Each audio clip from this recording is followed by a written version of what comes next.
So I did use the first contact and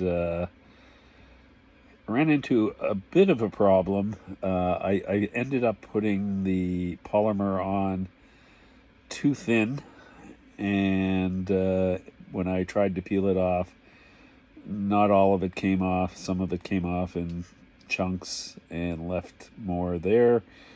I tried a few times to put polymer on top of that, again, too thin.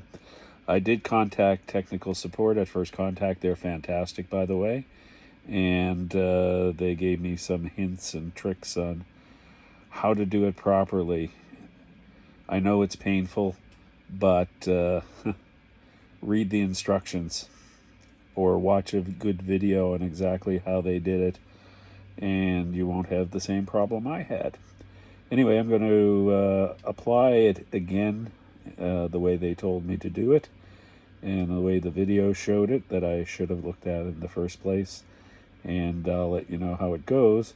The solution itself did clean extremely well, and it was my fault totally that I kind of screwed it up by putting the layer of polymer on too thin. Anyway, when it's done, I will show you how it came out, and hopefully my problem will be solved.